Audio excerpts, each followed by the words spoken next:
23rd December সবার তাড়াতাড়ি office শেষ হয়ে যাওয়ার জন্য আমাদের ডিসাইড করা হলো কোথাও একটা বেরোনো হবে। তো ডেস্টিনেশন ডিসাইড করা হলো ইকো পার্ক। কিন্তু বেরোনোর পর সাডেন সবার ইচ্ছে চেঞ্জ হয়ে গেল। ইচ্ছে হচ্ছিল পার্ক স্ট্রিট যাই, ক্রিসমাস লাইটস দেখি। সো আমাদের ড্রাইভার নিয়ে চললো আমাদের ডেস্টিনেশনের দিকে।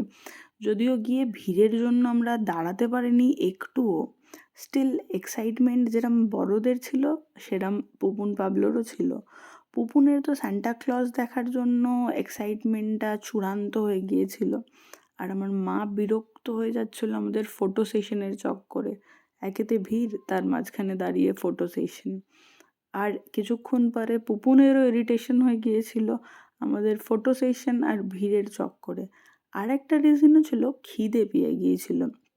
সো একটাই রিকোয়েস্ট ছিল, চলো এবার তোমরা ফটো সেশন ছেড়ে, খিদে পাচ্ছে। সো উনি টুপি মাথায় দিয়ে ফটো আর তুলবে না ডিসাইড করেই রেখেছিল। আর মা আমাকে টেনে টেনে নিয়ে যাচ্ছিল যাতে আর ফটো না তুলতে পারি ভিড়ের মধ্যে দাঁড়িয়ে। অ্যান্ড অবশেষে আমরা পার্কিংয়ে এসে রোল খেলাম। সেও আরেক যুদ্ধ, যে গাড়ির মধ্যে বসে রোল খাওয়া হবে নাকি বাইরে নাকি বনেটের উপরে। আর ভাইকে তো এন্টারটেনমেন্ট করতেই হবে, কারণ উনি বোর হয়ে গেলেই কান্না ওনার শুরু হয়ে যায়। তাই ওনাকে এন্টারটেনমেন্ট আমাদের চলছিলই করা, বাইরে দাঁড়িয়ে দাঁড়িয়ে। দেন দিদিভাইয়ের ইচ্ছে হচ্ছে ভাইয়ের সাথে বসে আসবে বাড়ি।